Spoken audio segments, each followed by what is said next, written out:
What I would prefer is a phone call, but it's not going to happen. Very rarely do I get any phone calls anymore. You send me a text, well, it's easy to type. Nope, can't do it. You sit across me and I see your face and I see how passionate you are about something or how emotional you're something. I got to find a way to make that no a yes. You gotta be ready, man. Yeah. Hey, if you're doing outreach to college coaches, you're not the only one. Like, they're gonna call you. You gotta be ready to go. Right. You gotta be excited.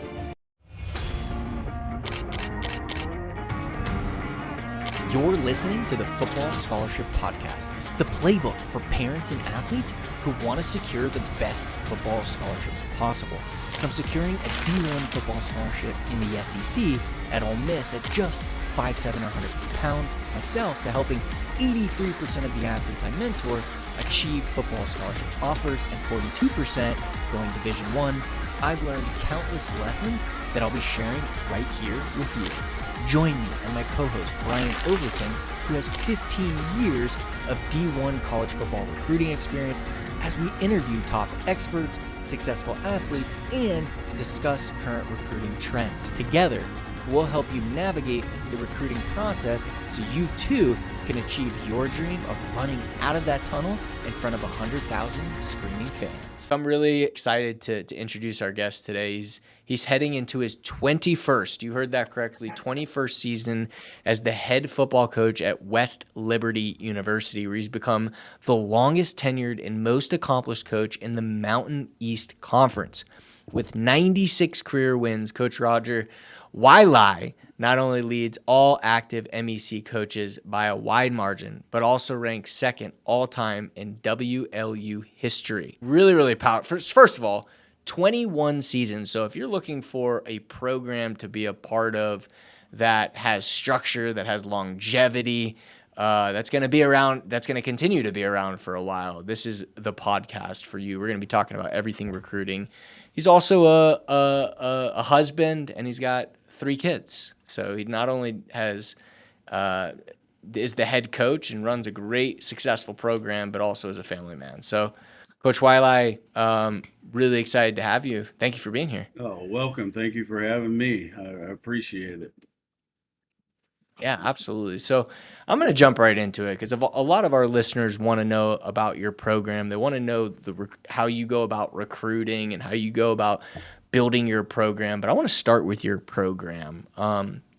Again, a lot of our listeners are parents of high school football players that want to play at the next level and find the right program for them. So tell me a little bit about the program that you've built. 21 years. What does that look like? Well, when I first got here, we were a regional recruiting school, meaning the majority of our kids came from West Virginia, Ohio, and Pennsylvania. And obviously, Okay. in this area, it's inundated with small college football.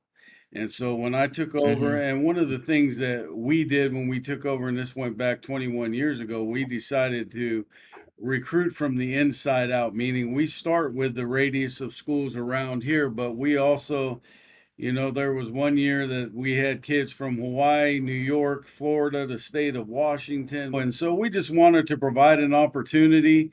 And believe me, from when I started day one to now, the college landscape has changed immensely, and especially in the last 8 years. But we just try to provide. We have a good education, and part of the reason I've stayed here so long, I've had opportunities to leave, but West Liberty is a good place. It takes care of its students. It's the oldest college in the state of West Virginia. We have some niche majors that nobody have, but we graduate. The education still means a lot. A lot of their players want to get into education and coaching, and that's one of our top majors is education. West Liberty started off just purely a teacher's college and has evolved with the time. So it's been a good place to work. It's good people. Um, with my Polynesian background, it's all about family, and this is a family type place. And I tell everybody when it's not, I'll leave and go back home to Hawaii. So it's been a good situation here, but the big thing is, I tell everybody we recruit, the biggest negative about West Liberty is my biggest positive. There's not much to do here other than study, lift weights, and play football. So there's not a lot of distractions, and it has to be what you're looking for. And so I'm Mm, pretty transparent and honest with them, meaning, we lose some kids that are looking for the big city type atmosphere. And, we're about 45 minutes from Pittsburgh, 2 hours from Columbus, Ohio, 2.5 hours from Cleveland, probably 2:45 to 3 hours from Cincinnati. And so, you yeah. can get to places, you just got to drive. Right. Yeah. No, absolutely. You said, something that kind of stood out. You said recruiting has changed a lot in the past 8 years, and I feel like recruiting's changed a lot in the past 8 months. Yeah. Just how crazy it is, The word they use and is fluid. yeah, fluid. Just yeah, exactly. So so walk me through kind of how do you approach recruiting today, right? 21 years ago was so different. 8 years ago was so different. And I know and like you said, you recruit nationally, man. And that's, you know, probably has why it's led to a lot of your success. So walk me through kind of what is your recruiting approach today? Like obviously maybe you said you start regionally, but how do you go about finding players all over the country? Well, a lot of it is, networking. That's one of the things why we recruit nationally, because, like when I first came here, I got a couple kids from California to come out. Well, now when somebody from West Virginia or Ohio went out to California, they had somebody they can meet. But that's the same thing in the recruiting. I have friends that, I grew up with that are on the West Coast, and I have cousins and relatives that are in Hawaii. And then, I tell my coaches when I hire them that, hey, we're going to use your relationships in our recruiting process. So if you are at another school and you built a relationship with a high school and it's not in this area, we'll still continue to recruit. You can still continue to recruit there.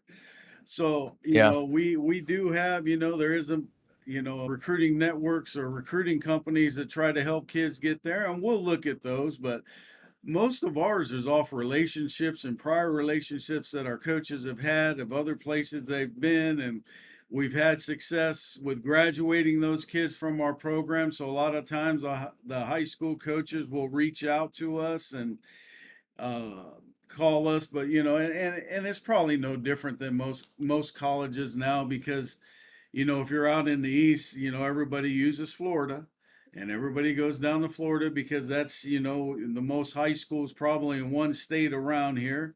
And they got West Florida as the Division II football. They got a couple NAI. So you got to understand where you are and where you fit into things. And us is just provide, number one, to get an education. Number two, an opportunity to continue playing, because you play high school football, no matter how good, how bad, there's a place for you to play.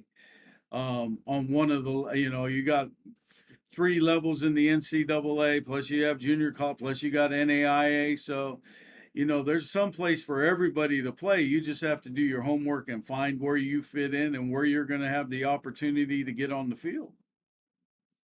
Yeah, no, absolutely, man. And yeah, it's interesting that you guys use a lot of relationships, but I think a lot of the game in general is relationships. One of the things we talk to our athletes about all the time is, listen, you got to build relationships with coaches. You got to get in front of coaches. And so for, when you say relationships, you're talking about with high school coaches that your coaches already have had relationships with at previous jobs. So outside of that, are your coaches also using X at all? Are they, how else are outside of the relationships, are they finding players? Yeah. Well, unfortunately and fortunately, all my coaches use social media to recruit. I'm probably the Okay. only one that doesn't. And that's because I'm so old and I don't want to learn new things on that. I'm on that cell For phone sure. enough to be to get on the social media, and that's like they'll send me film. I said it's an X. Send it, email me the film, copy paste it so I can watch it. And so social with the social media, you have to. Well, and the other thing too is kids don't take phone calls anymore. You have to talk to them by text, and I'm the type that I want them talking. Like I said, I'm a little bit old school. I don't want them to sit in the next room and text me, "Hey, coach, this is what I need." I tell them from day one, you want something, you come sit in here. Don't email me. You're right across the street. It's a small campus. You can walk around the whole campus in 5 minutes. Come sit in my office and ask the questions. And so, everybody we recruit here, they sit down in my office. And, I tell them this is my family. We are going to find out if you are a good fit for us, a good fit for the school. And that's the way we've done things, and we've had success with it. And we've been able to turn some kids around that have been going in the wrong direction. And that's probably the biggest thing when they come and they graduate and say, Coach, everybody told me I'd never graduate from college, or so I'd never work. Because let's face it, on the smaller level, sometimes you get kids that have talent to play Division 1, but they got the L word related to them. They're lazy. And we got to get the laziness out, because there's a lot of kids we've had that's had boatloads of talent. And we had to, we're continually to tell them, listen, if you weren't so lazy, you watch it. I always tell them, you need to get moving. You got to know what you're doing. You got to play with the effort that I expect, and you got to make plays. And, for me, I'm an open book. They know if they've done the right things to get on the field that, I don't have a bunch of, I should be playing over him. They know my 3 criteria. And I think a lot of that goes back to, in the recruiting process, the word of mouth. You go there, you do what you're supposed to do, you're going to get an opportunity. And so if you come here and you try to fake it, it's not going to work. And so, Yeah. going back to your original question, we just try the social media part. Yeah, my coaches are on it nonstop. And that's where they're finding, a lot of kids that are reaching, a lot of student athletes that are reaching out to us through there. And I tell them, I said, all the way we can do is show them what we have to offer. And then in the last couple of years, because of the portal, we've changed. I've lost some very good players to Division 1 schools. One's going to a Power 4 or whatever they call it now. And I tell them, I said, don't lie to them. I said, tell them. I said, if they're good enough and somebody else is looking to them, we will help them get up. So it's almost like the junior college mentality on the It smaller really is. college level, because, I have friends that coach Division 1. Before you had guys, okay, you're watching out for junior college, you're high school, you're this. Well, now they got people watching out for Division 2. You need to look at the all conference team, see if anybody will fit into our structure.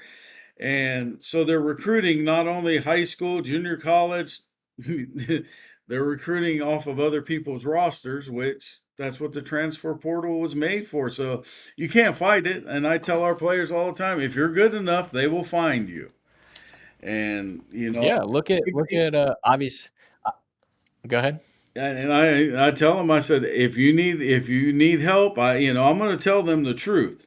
Meaning, if you're ready to go, I'll say, yeah, but he can play. And they said, if you're lazy on the field, I'm going to say, yeah, he's got a lot of talent, but he's lazy. And so I tell them everything, but we've had a lot of kids, within the last couple years that ended up going to Division 1 and having success. And so, a Yeah. lot of programs, you can fight it and tell them, no, you can't play. And I tell them, boy, if you're good enough to play, they're going to find you. And I said, if you're not good, Right. they'll evaluate your film just like they did, just like I did when you were coming out of high school. And, the portal has the trickle down effect. We're getting some talented kids we would never get before, because let's face it, some of the schools are recruiting exclusively in the portal. And so Yeah. it The gives us, portal's changed the game. yeah, and it gives us more opportunity at better kids. I got a kid out, on this level, you very rarely get a kid that has any stars, multiple stars by his name. Well, we've been able to attract some 3-star talent to our Right. school that has gotten left behind because of the portal and so forth. And then we've had some kids transfer back here that we recruited out of high school that tried to go to walk-on mode and found out what that was about. And, you know, Yeah. it's, you know, it, So, yeah, you said something early on that, I mean, obviously with the portal and everything, it really has changed the game. But you said, and this is something that I teach in all my YouTube videos and all the kids that I work with is, look, like, some coaches want to email, some coaches want to use DM, some coaches want to get on the phone, some coaches want to shake your hand. So your ability to communicate with these coaches properly is very, very important. And you said that earlier. And I want them in my office. I want to talk to them on the phone. I don't necessarily want to sit there and text and DM. And there's a lot of power to that. And I want you to elaborate on, because I talk about this so much, the importance of being able to do this. This set aside the ability, you got to be able to play, right? Right. You're at the Division II level. Once you're at the grading at the Division II level, and I get Coach Wiley on the phone, right? I need to be able to talk to you properly and get you excited about the opportunity to recruit me. Am I wrong? No, you're 100% right. And again, it goes back to me being old school, meaning, we have to teach these young men how to communicate other than typing on their phone or typing on their computer or their iPads. And I got Right. rules here like, hey, if you got a problem in financial aid, go set a meeting and talk to somebody face to face, because that's what's been lost. And this is my personal view. That's been lost in society with the evolution of cell phones and social media, is the ability to communicate with somebody looking them in the face eye to eye. And so again, I'm old school, and that's what we talk to our players about is, hey, being able, hey, set an appointment, walk in their office, be able to explain yourself. What do you need? If you don't get the answers you want, don't get frustrated. Don't show any emotion. We'll find the proper way. And if the answer is no, the answer is no. This is a tough world we live in today. But there's always Business, man. you got to find a way to get things done. And I told him, like for me, you send me a text, but it's easy to type not N-O in that text. Or you send me an email, nope, can't do it. You sit across me and I see your face and I see how passionate you are about something or how emotional you're something. I got to find a way to make that no a yes. And so Mm. that's what we've tried to do here, although it's different. It's against what society does today. We're still in, I guess, the Stone Ages in that part. Is that I want guys to be able to leave this program and be able to hold conversations with people other than typing them. And like Yeah. we take their Well, cell phones away in meetings, and I laugh because there was two kids outside of my office in the lobby area. There was two kids. I said, "Who are you texting?" And I started laughing. He was texting the kid sitting across the room. I said, "That's not going to happen here. You guys want to talk, talk." yeah. So Yeah. that's just the way. And like I said, I make no bones about it with the student athletes that sit in the chairs across from me and their parents. I want them to be talk. I want, and every kid that comes in here, when you're recruiting, you want them to ask you questions, and that's how you get to learn them. Everybody that sits across my desk, they got to ask at least one question, and I don't care Mm. what it's about. I just want to hear them speak, because a lot of times they'll come in here and the parents will do all the talking, which is fine. I'll answer all their No. questions. No. I want the kid. It's But it's it's the kid, man. The right, kid's the ones that's gonna be showing up to practice every day, gonna be going to right. the games, in the meeting rooms, in the film room. Gotta hear it from the kid, right? Right. And so I make them ask questions, and then that leads to me asking them questions to make them answer. And I do get parents that do try to jump in. I said, no, no, no, no, hold on. I want to hear him speak. I Right. want to hear what his perspective and his answers are and what he's looking for in the college. And if they tell me they're looking for so and so and we don't have it, I tell them point blank, we don't have it.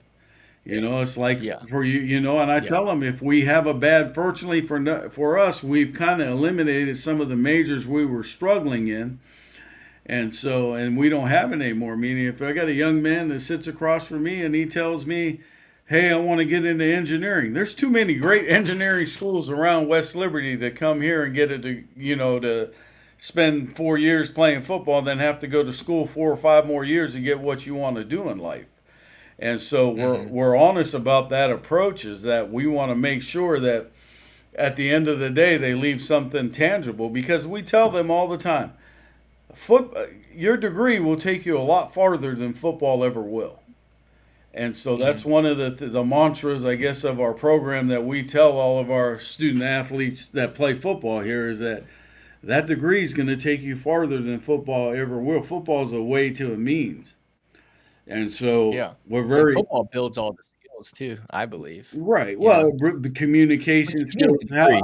how to handle Yeah. adversity, how to work Yeah, how to exactly. work with somebody, how to talk Work to ethic. somebody.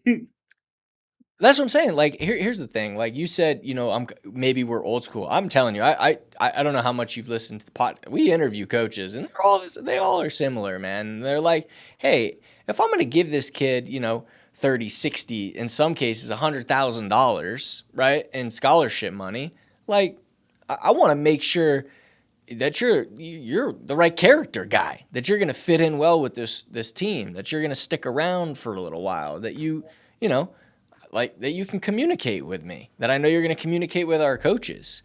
And so the ability to do that, so let me ask this. If you got two guys, great players, same size, right?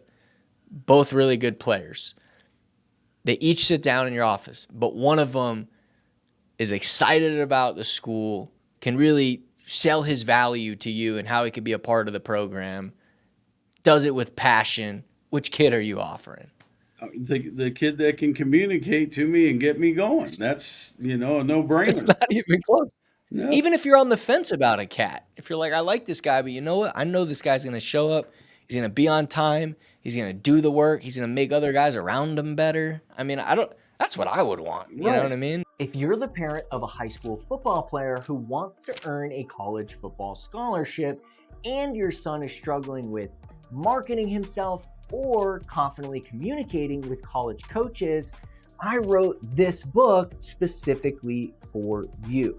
Inside it, I share exactly how I earned a Division I football scholarship in the SEC at just 5'7" and 150 pounds, without going to camps, being ranked, and without any connections. And right now, I'd like to give you a copy completely free. All I ask is that you just cover shipping. I'll drop a link in the description below so you can grab your copy before we run out. And that's what everybody's looking, especially, being on the small college level. You're looking for somebody that is first going to fit in, not afraid. And there's a lot of kids that are afraid to lead.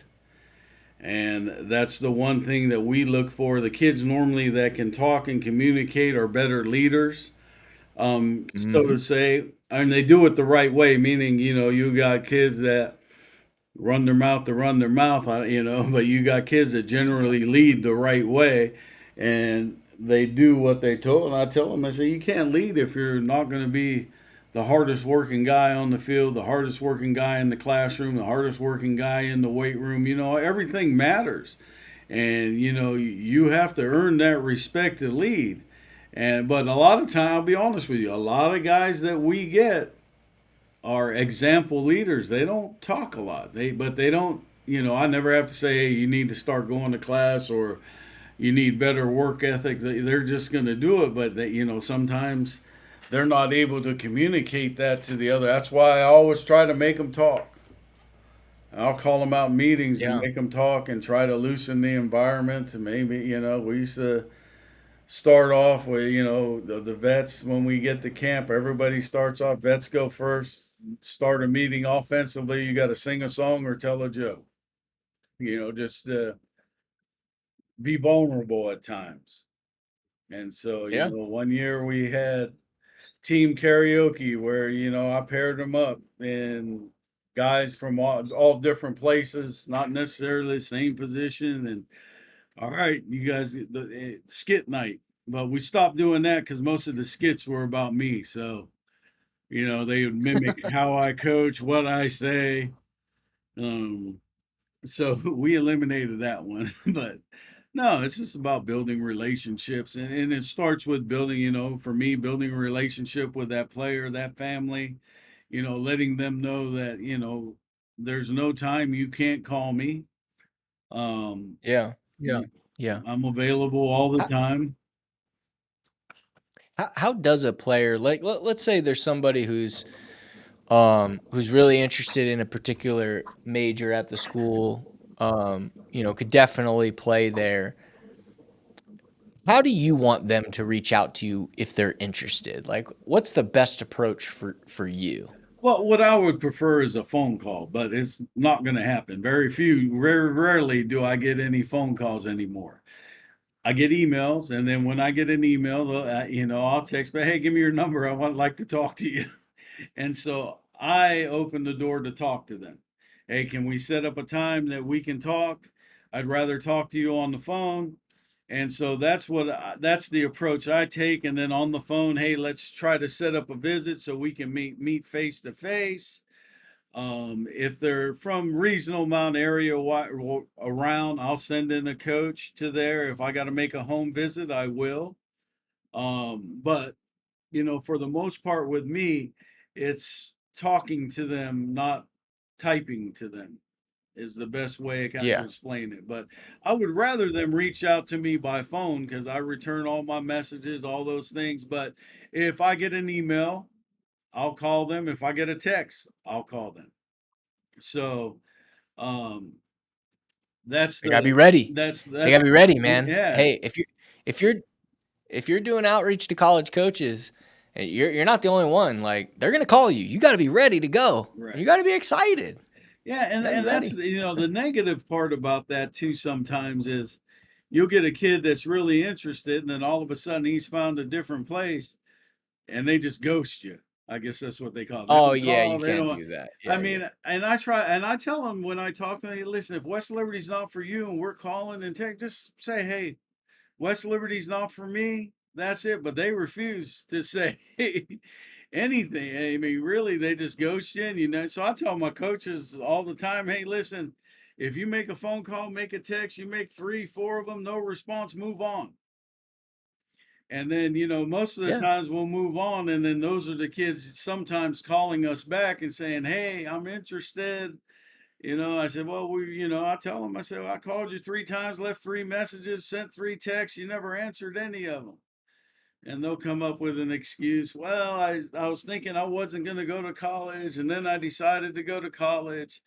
And I said, it'd have been a lot better if you told me at that time, hey, I'm not really sure what I'm going to do. And I'm fine with that. But you Right. got to read between the lines now that, hey, if they're not answering you or they're not calling you back, move on. Go because they're, I tell my coaches all the time, they make more. Go find them. Yeah. You got to work at this Yeah. recruiting process. They make more. It's like, and it's, Oh. I put an equivalence that we're in sales. We're trying to sell West Liberty to somebody. Hell yeah. And so, but we But try these to, kids are in sales too. yeah, But everybody's in sales, right? right, Right, coach? Because the kids are trying to sell coaches to offer them. You guys are trying to sell kids to get there. Everybody's selling everybody. right. No? Yeah, and the only thing, and I try not to come off as a used car salesman because I've been to places where they, hey, they making sense. So, I tell my coaches all the time, don't lie to them, don't make them think they're coming someplace that's not. We're isolated up on the hill. It takes 15 minutes to drive to a mall. They did build a Dollar General up the street, so we are isolated, and but it's kind of the same thing I tell our when we're recruiting them.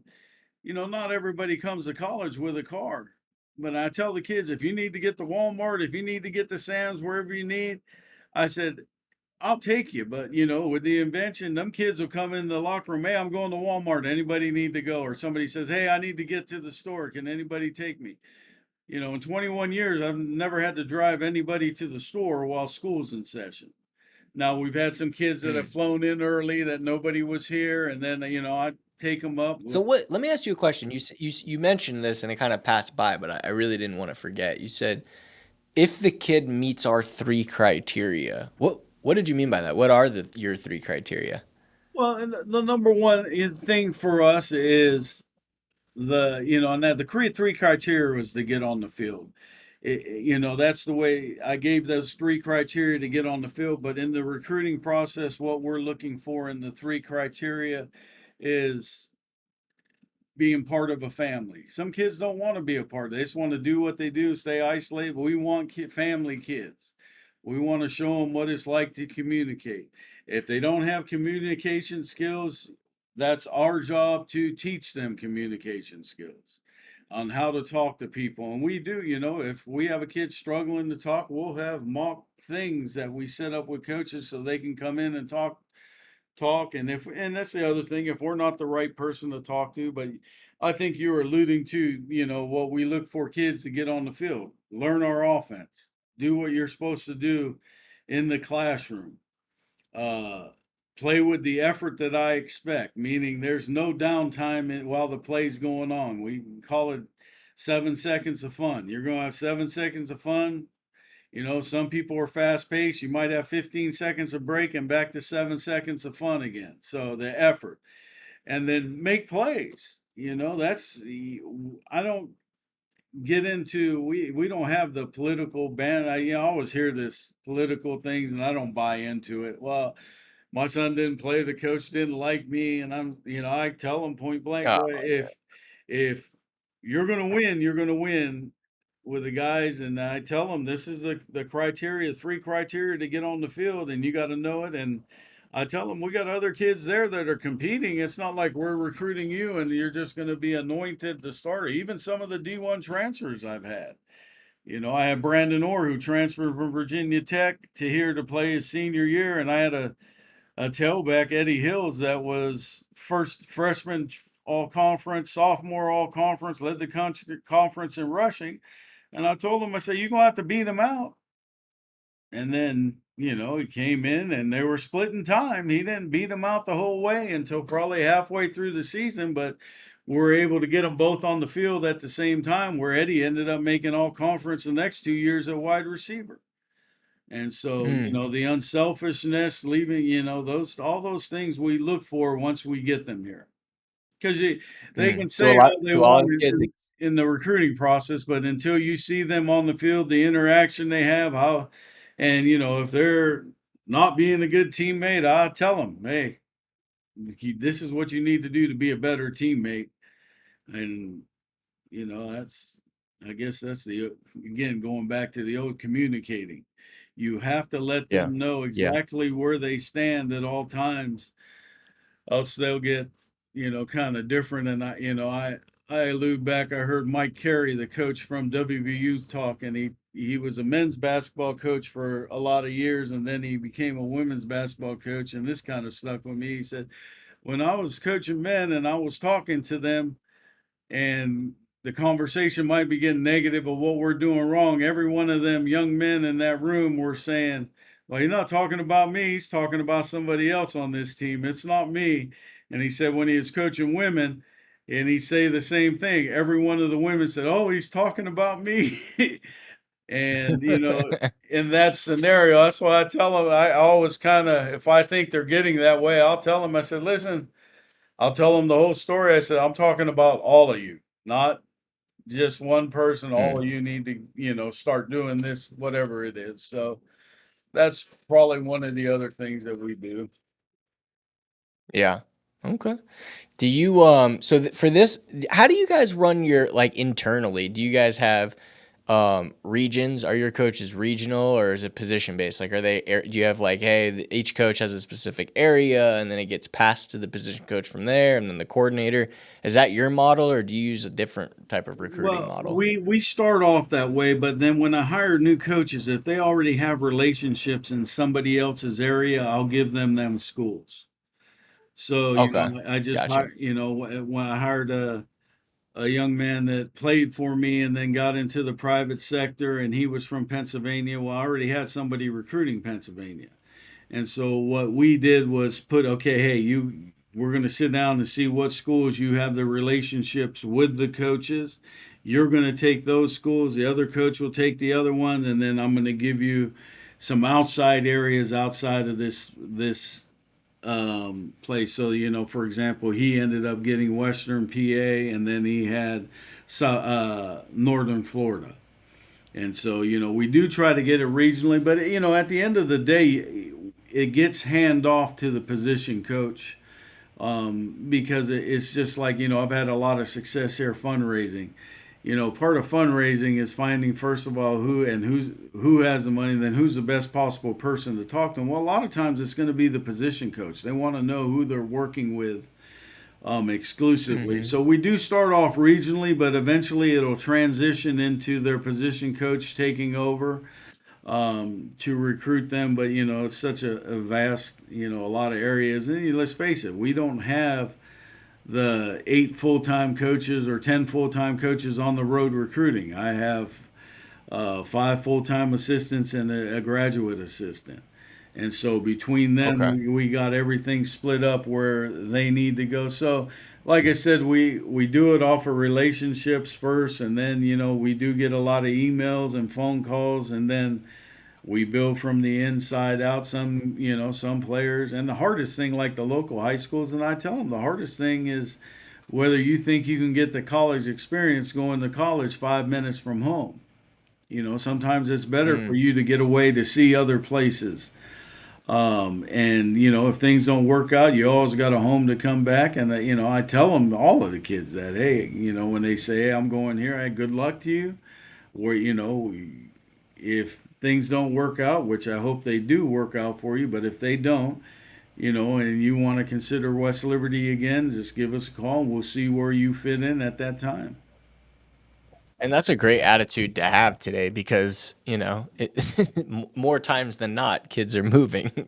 transferring anyway. So Right. even if you're in their top, go ahead. It's their first big decision of their life where they're going to college. It's first time getting out of the Yeah. house, going somewhere, and sometimes you go somewhere and it's not. That's why I tell them the truth about West Liberty, because if they go to college and they're surprised by something, 99% of the time the surprise is negative.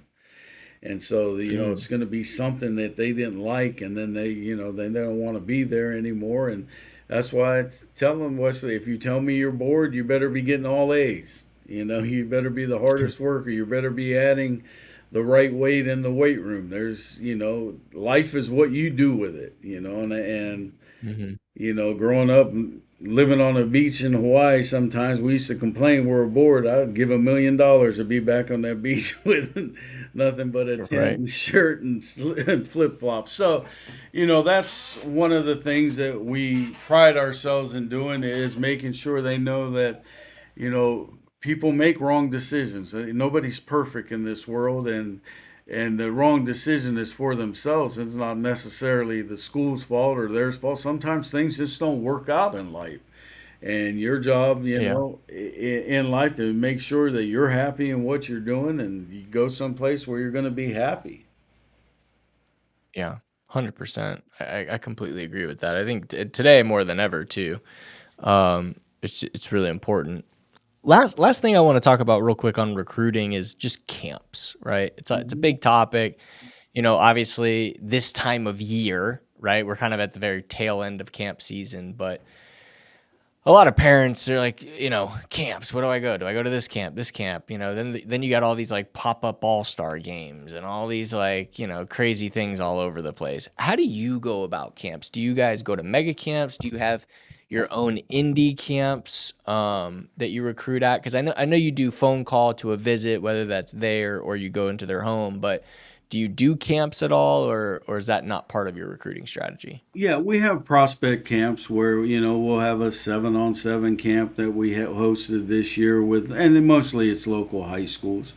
And then we have a prospect camp that will bring in kids that we're recruiting. And there's Yeah. sometimes that, there's a couple high schools in the Cleveland area, Cleveland, Ohio, that they'll bring their whole teams down to the camp. And so Yeah. just to get on and look at the schools and those, but most of our camps are 1 day camps. We don't have any overnight camps. And then, a lot of times in this area, especially because we're inundated with a lot of college campuses that are close by to us, a lot of times our coaches will go work the camps. And we've been fortunate to have some good relationships there with some Division I schools that continue to invite us back for our coaches to work their camps. And so yeah, I don't put a whole lot of, other than our prospect camp. I'll sit there and watch kids, how they react, and how they take instruction, how they, are they open to coaching? Are they, well, this is the way I got to do it? And, I make a big spiel to them. Hey, listen, sometimes we do things differently. But at the end of the day, if you're playing high school football, you need to do what your coach wants you to do, and then some. Because that's the one thing we tell our kids, to say, hey, do what I say and then some. Don't just do what I say. Don't be robotic. We need some feel out there. This is what you're looking for key wise. But if you get a sense or you get a feel that something else is going to happen, trust your instincts. And so, that's what the camps, a lot of times I'll, evaluate more here than when we're on the road. Every once in a while, I'll go on the road to somebody's camp that if I know their head coach, and we'll sit there and watch while all of our coaches are working, working the kids out. But, um, I think that, you're so inundated with camps, and I think it's, everything's a trickle down effect for us on this level. So it became big at Division I schools to bring in the kids that you wanted to recruit into that camp, and then the other kids they're bringing in, that was your moneymaker to pay your coaches extra salaries or whatever. For our camps here, Yeah, we don't bring exactly. we don't bring in anybody. It's not a money maker for us. We're just getting another stepping stone in the recruiting process to show off our campus, our facilities, what we have to offer. It's just another visit to campus. Yeah, and also one thing I teach too is like obviously when it comes to validation, right? Like you might want to validate, you might want to height check the player or coachability check the player or whatever. What's his actual 40 time versus what he says it is or what I see on film? Is it similar? And it's the same thing with the kids, right? Like they get hundreds of camp invites, and it's like, well, let's validate it. Will the coach talk to you on the phone and say he's watched your game film and Right. he's actually inviting you to your camp because they're serious, Right. right? That's a big difference than just a mass email, right? Which a lot of them get. So, Right. what are your thoughts on that dynamic? Because that's what I teach them is, hey, you got to validate that camp invite, and Yeah. then you got to make sure these coaches are recruiting. Because like for you at your prospect camp, this is like one of the final stages of recruiting. We're going to bring this kid in. We want to make sure he is who he says he is. Let's character check him or height check him or whatever it is that you need to do. And typically, if everything lines up, it's going to lead to some sort of potential offer. How do you kind of go about that? Does that make sense? Like this Right. Well, a the lot of camp time. stuff is crazy. Right. A lot of times the players will say, because a lot of the camps will list where they're having coaches from. And so a lot of So the times, mega camp, yeah, they'll like list, yeah, hey, and I got a coach, I got a few coaches on staff. They go to hey, we see you're going to be there at this camp. I'd really like to get this. So, if I'm not there, I'll tell my coaches, hey, so and so reached out. We need to make sure we make a face-to-face introduction, and let them know we want them on campus. The same thing with home game visits and all those things. We want to get them on campus first of all to see what the game atmosphere is going to be like and all those things. But going back to the camp things, we're inundated with camps. And for some schools, it's just pure money making operations. For some schools it's not. It's a way to evaluate more talent, and let's face it, football's one of the larger roster sizes on a campus. And if you get down to the small levels, they have roster requirements where you get to some schools and they only can have so many kids. Now the yeah. model, especially on the D3. So unfortunately, the coach just had a literal lightning strike and just got off the phone with him. But apparently, all of the power got shut out, so he got cut off, and he's not going to be able to come back. But he did say he's going to come back next year, pretty much like all the other coaches that we have on this podcast. And so I really hope you got value from this. I mean, just a couple big takeaways I just want to walk through, because if you're a parent, if you're an athlete, he really hits on this. And obviously, I talk a lot about it on my YouTube, but hearing it from a coach, the importance of being able to confidently communicate with a college football coach is the difference between them choosing you and somebody else, right? Obviously, you got to play at that level. And that's why I talk about the first step in the recruiting process is getting a professional evaluation. So you know you're talking to the right schools at the right divisions, right? And if you haven't gotten one yet, I don't care if you do it with us or someone else. Doesn't matter to me. If you want us to do it, great. We got 15 years of experience in doing it. If you're on YouTube, we'll leave a link in the description below. If you're listening to this podcast somewhere else, go to gonextplay.com.